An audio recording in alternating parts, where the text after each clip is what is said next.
महाराष्ट्र से समाजवादी पार्टी के विधायक अबू आजमी पर बड़ी कार्रवाई हुई है। उन्हें महाराष्ट्र विधानसभा से निलंबित कर दिया गया है।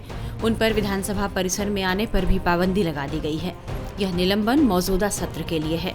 3 मार्च से शुरू हुआ बजट सत्र 26 मार्च तक चलेगा। निलंबन की कार्रवाई के बाद अब अबू आजमी विधानसभा की कार्रवाई में भी भाग नहीं ले पाएंगे। अबू आजमी पर यह कार्रवाई मुगल शासक औरंगजेब को लेकर दिए गए बयान की वजह से हुई है।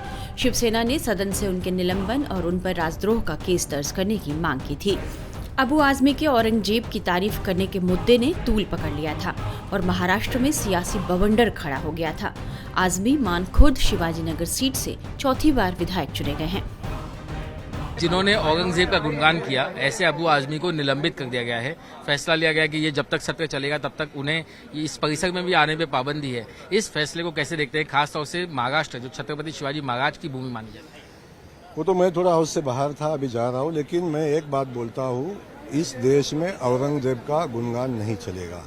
इस देश में औरंगजेब की चापलूसी नहीं चलेगी और ऐसा कोई प्रवृत्ति इस देश में है तो उसके ऊपर एक्शन लेनी चाहिए।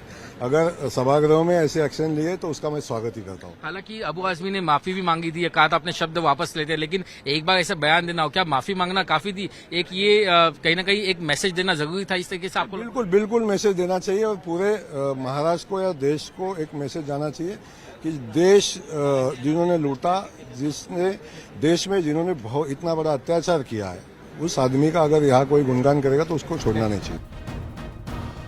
दरअसल मुंबई में संवाददाताओं से बातचीत करते हुए आजमी ने कहा था कि फिल्म छावा में इतिहास का चित्रण पूरी तरह से सही नहीं है। औरंगजेब ने कई मंदिर बनवाए, मुझे नहीं लगता कि औरंगजेब एक क्रूर शासक था। जब उनसे पूछा गया कि क्या संभाजी के प्रति उनका रवैया क्रूर था, तो आजमी ने कहा कि यह सत्ता संघर्ष था, हिंदू और मुसलमानों के बीच संघर्ष नहीं। उनके इस बयान को लेकर जब कार्रवाई की मांग शुरू हुई तो सुनिए अबू आजमी ने इस पर क्या कहा। कार्रवाई कर दीजिए, कोई बात नहीं, अगर कानून से गलत है तो कर दीजिए, लेकिन मेरा कहना ये कि राजा लोग सत्ता और संपत्ति के लिए संघर्ष करते थे।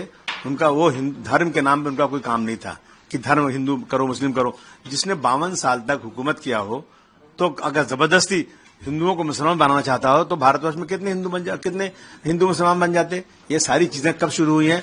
1857 की गदर में जब मंगल पांडे ने बलिया से इस लड़ाई शुरू करी तो उसका साथ देने वाले सबसे पहले मुसलमान थे, बहादुर शाह जफर।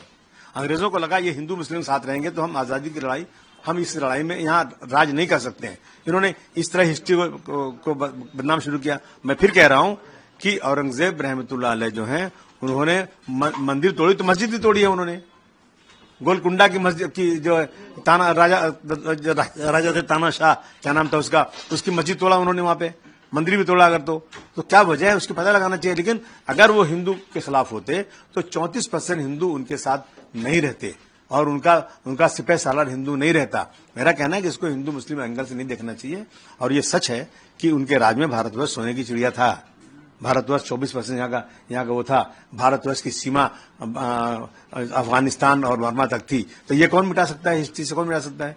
अगर आप इन सब बातों को लाएंगे तो हम करेंगे, लेकिन फिर मैं कहूंगा कि इसमें हिंदू मुस्लिम का एंगल देने की कोई जरूरत नहीं। अभी की कई सारी सरकारों ने औरंगजेब को क्रूर शासक जो है दर्शाया है और ऐसे में कई सारे राजनीतिक नेताओं के तो सब बयान भी आए। जैसे टी राजा ने कई बार मांग की है कि औरंगजेब की कबर को जो हटा देना चाहिए, उसको बुलडोजर चलवा देना। टी राजा जैसे लोग चाहते हैं कि मुसलमानों को मार के फेंक दो, 20 लाख मुसलमानों को एक साथ मार दो, इस देश को हिंदू राष्ट्र बना दो, मुसलमानों को जो संविधान से हक मिला उसे छीन लो।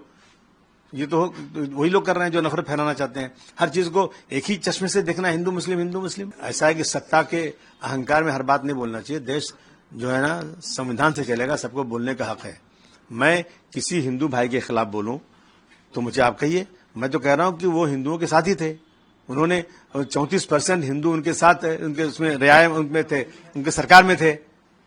तो इस तरह की बातें, सच्चाई सुनने की क्या तकलीफ है? और उसी औरंगजेब रहमतुल्लाह अलैह की के नाम की सड़क दिल्ली में आज से नहीं है, जब से आजादी जब से बनी हुई थी, 2014 के बाद से ये सब चीजें शुरू हो गई हैं। औरंगजेब की तारीफ पर अबू आजमी को बीजेपी और शिवसेना ने जमकर घेरा था। शिवसेना प्रमुख और महाराष्ट्र के उप मुख्यमंत्री एकनाथ शिंदे ने अबू आजमी से माफी मांगने की मांग की थी और उन पर देशद्रोह का मुकदमा चलाने की भी बात कही थी। वहीं बीजेपी प्रवक्ता सुधांशु त्रिवेदी ने भी उन्हें आड़े हाथों लिया था।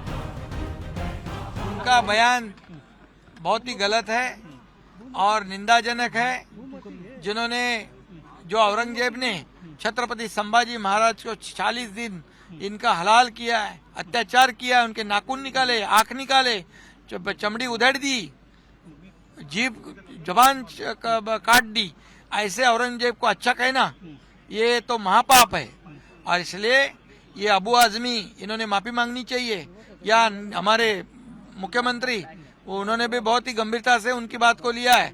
और निश्चित रूप से ऐसे अबू आजमी को जिन्होंने देशभक्त का अपमान किया है, शिवाजी महाराज, छत्रपति संभाजी महाराज, ये हमारे राष्ट्र पुरुष थे, ये राष्ट्र पुरुषों का अपमान है, इसलिए उनके ऊपर देशद्रोह का गुना दाखिल करना चाहिए। समाजवादी पार्टी के नेता अबू आजमी और उसके उपरांत कांग्रेस पार्टी के नेता राशिद अल्वी और उदयराज जी के द्वारा अकारण अवांछित रूप से इतिहास के सबसे क्रूर और अत्याचारी शासकों में से एक औरंगजेब का महिमा मंडन संपूर्ण भारतीय समाज के लिए बहुत अपमान की बात है।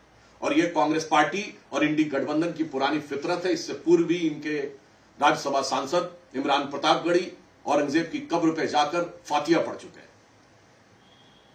इससे बात बहुत साफ हो गई है कि यह अपने इरेडिकेशन ऑफ सनातन धर्म अर्थात हिंदू धर्म के समूल नाश के अभियान में किसी भी सीमा और किसी भी निम्नता तक जाने को तैयार है। इन बयानों से एक बात और साफ हो गई, जो बुलाने पर भी अयोध्या में श्री राम लला को प्रणाम करने नहीं गए, जो 66 करोड़ लोगों के स्नान करने के बाद भी प्रयाग के महाकुंभ में स्नान करने नहीं गए, वही आज भारत के ही नहीं दुनिया के इतिहास के सबसे क्रूर और अत्याचारी शासक औरंगजेब का गुणगान करने में लगे। यह दर्शाता है कि यह भारतीय संस्कृति, भारतीय परंपरा से कितनी नफरत और हिकारत करते हैं। मैं इंडी गठबंधन के लोगों से पूछना चाहता हूं कि आज 21वीं सदी में जब दुनिया आगे बढ़ने जा रही है, हम न्यूक्लियर एनर्जी मिशन के साथ 5G रोल आउट और AI की बातें कर रहे हैं, तो उस समय मध्य युग के क्रूर अत्याचारी शासक जिसने अपने परिवार के साथ भी इतनी निर्दयता का व्यवहार किया कि 3 सगे भाइयों की हत्या की, अपने बाप को जेल में रखा, उसका महिमा मंडन करके आप क्या हासिल करना चाहते हैं? मैं इंडी गठबंधन के लोगों से पूछना चाहता हूं, सिर्फ 3 पॉइंट सामने रखना चाहता हूं। जिस औरंगजेब के बारे में उसके शाही फरमानों का डिटेल लिखा हुआ है, मसीरे आलमगीरी, ट्रांसलेशन बाय यदुनाथ सरकार, पेज नंबर 80 से 100 के बीच में पढ़िए कि 6 अप्रैल 1669 को उसने आदेश किया कैसे भारत के इन मंदिरों को तोड़ दिया जाए, और फिर 2 सितंबर 69 को उसके आदेश का पालन किए तो ऑर्डर अवेलेबल है। उसके बाद 1670 में किस ढंग से मूर्तियों को तोड़कर कहां किया जाए, फिर किस ढंग से उसने उदयपुर में मूर्तियों को तोड़ना, सारा विस्तार अवेलेबल है। ऐसे शासक का महिमा मंडन आज के समय में क्यों? और उससे अधिक दुख की बात यह है कि इस प्रकार का महिमा मंडन करके आप छत्रपति शिवाजी महाराज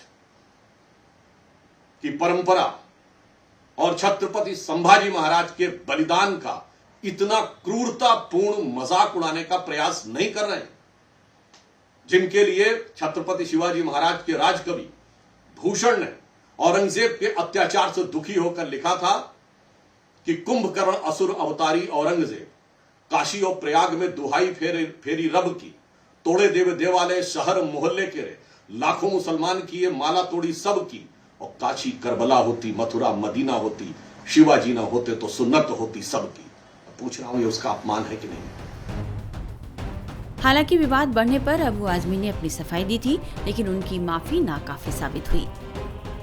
मैंने कोई बयान नहीं दिया, मैंने कोई प्रेस कॉन्फ्रेंस नहीं बुलाया। मैं जब असेंबली खत्म हुई बाहर निकला तो आप जैसे टीवी वालों ने मुझसे कहा कि आसाम के मुख्यमंत्री ने राहुल गांधी का मुआवजा जो है किया है औरंगजेब रहमतुल्लाह अलैह से किया है, तो क्या बोलना है आपका इस पे? तो मैंने वो जो हिस्टोरियन ने बोला है, मैंने उन हिस्टोरियन का नाम मैं आपको बोलता हूँ। वो इसमें देखिए सतीश चंद्रा जी हैं और अद्री कुरिस्की है, डॉक्टर राजीव दीक्षित, डॉक्टर राम पुनियानी, अवध ओझा साहब, मीना भार्गव, ये बहुत सारे लोग हैं हिस्टोरियन जो इन्होंने औरंगजेब के बारे में बोला है। मैंने वही बात दोहरा दिया, मैंने कोई प्रेस कॉन्फ्रेंस तो बोला नहीं था। अब इस बात को किस एंगल में ले जा रहा है, कैसे किया जा रहा है, मैंने इस पर कोई ऐसी चीज नहीं बोला है कि किसी महापुरुष का अपमान हो। मैं महापुरुषों का आदर करता हूं, महापुरुषों का सम्मान करता हूं, और खासतौर से छत्रपति शिवाजी महाराज, छत्रपति शाहू महाराज, छत्रपति संभाजी महाराज, इन लोगों ने महाराष्ट्र नहीं बल्कि बहुत इंसाफ किया लोगों के साथ, हर धर्म के साथ किया है। मैं कैसे उनके खिलाफ बोल सकता हूं? ये लोग जानबूझ करके ये जबरदस्ती एक इशू खड़ा कर रहे हैं। तो आप मानते हैं कि आपके बयानों को हाँ, बिल्कुल तोड़ मरोड़ का बयान किया गया और लोगों में जानबूझ करके नफरत फैलाने की कोशिश की जा रही है। दूसरी तरफ हमने देखा कि आपके खिलाफ जो है मामले दर्ज किए गए हैं, कई थाने में हो या मुंबई में हो, ओवरऑल आपके खिलाफ मामले दर्ज किए गए हैं। कैसे देखते हैं विदाउट बयान जो है, हालांकि बयान को तोड़ मरोड़ कर पेश किया गया, उसके बाद भी जो है इस तरीके का देखिए, अगर मैं कोई मन गढ़ंत बात बोल देता, बगैर देखे पढ़े कुछ बोल देता किसी के बारे में गलत सही, तो आप बात कर सकते हैं। मैंने तो उन लोगों को जो पढ़े लिखे हिस्टोरियन है उनकी बातों को दोहराया है और उन हिस्टोरियन की बुकों पर आज तक कोई बैन नहीं लगा है, उनके खिलाफ कोई कार्रवाई नहीं हुई है, तो फिर उन्हीं बात को दोहराने की वजह से मेरे ऊपर कार्रवाई हो जाए, मैं समझता हूं कि ये बिल्कुल सही नहीं है। औरंगजेब पर दिए गए बयान को लेकर एक तरफ अबू आजमी महाराष्ट्र विधानसभा से निलंबित कर दिए गए हैं, तो दूसरी तरफ वे पुलिस केस का भी सामना कर रहे हैं। उनके खिलाफ 2 FIR दर्ज की गई है। कुल मिलाकर औरंगजेब की तारीफ करके अबू आजमी पूरी तरह फंस गए हैं और उनकी मुश्किलें बढ़ गई हैं। इन विवादों के बीच उनके घर की सुरक्षा भी कड़ी कर दी गई है।